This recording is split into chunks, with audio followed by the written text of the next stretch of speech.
Dramatic new claims emerged tonight about the souring relationship between Donald Trump and Theresa May, as government insiders revealed the president had insisted on being guaranteed a warm welcome before he visited the UK.Downing Street hoped that Britain's controversial invitation to Mr. Trump a year ago to come on a state visit would strengthen the post-Brexit special relationship, but officials there admit it has instead proved a nightmare, insiders have claimed.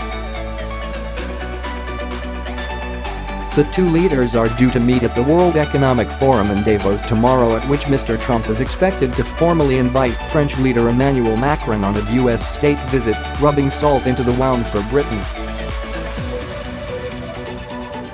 Citing senior current and former government officials, Bloomberg News claimed that in formal phone calls between the two leaders, Mrs. May now finds it impossible to make headway and get her points across. Trump totally dominates the discussion, leaving the Prime Minister with 5 or 10 seconds to speak before he interrupts and launches into another monologue, an insider told Bloomberg.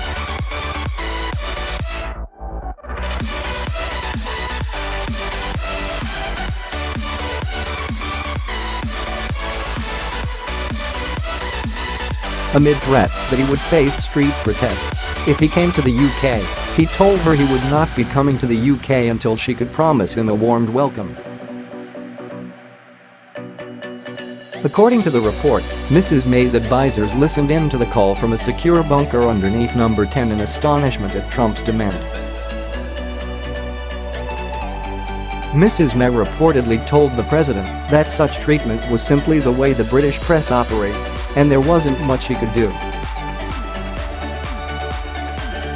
Their relationship isn't helped by the fact that they are completely opposite personalities, say officials.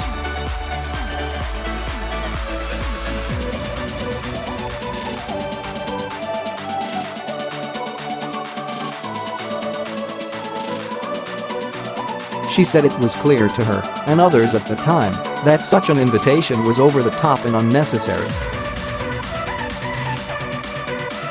However, number 10 co-chiefs of staff Nick Timothy and Fiona Hill were anxious to strengthen relations with the US and achieve a post-Brexit trade deal. It was argued that inviting Mr. Trump and his wife to stay at Buckingham Palace and throwing a state banquet for him would appeal to Trump's vanity.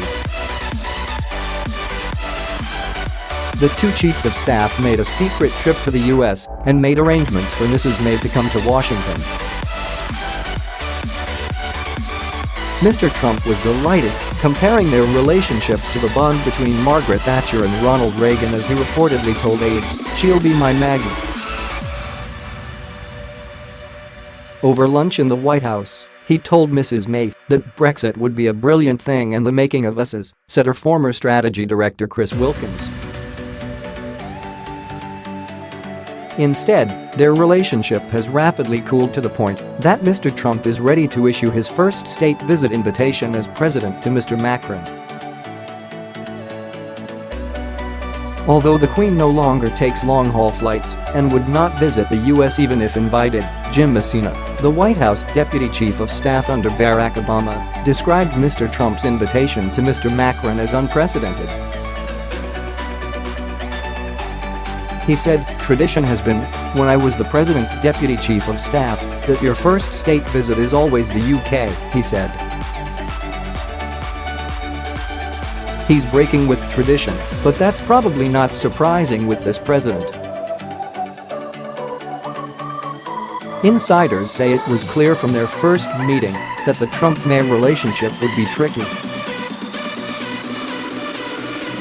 Officials were reportedly mortified to learn that she had been photographed holding hands with Mr. Trump as they left the White House.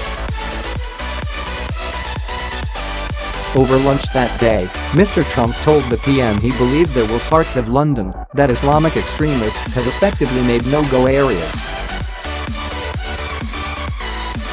She spoke up to correct him, said Chris Wilkins, who was there. It was an hour of the president holding court and the PM being very diplomatic and not many other people saying anything, he said.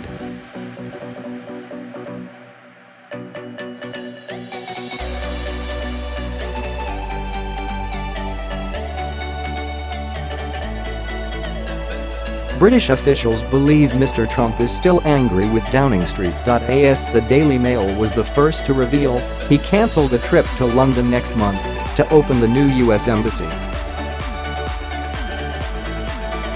Amid suspicions that he will never take up the state visit invitation, some in Mrs. May's team now regret their nightmare decision to invite him, said Bloomberg.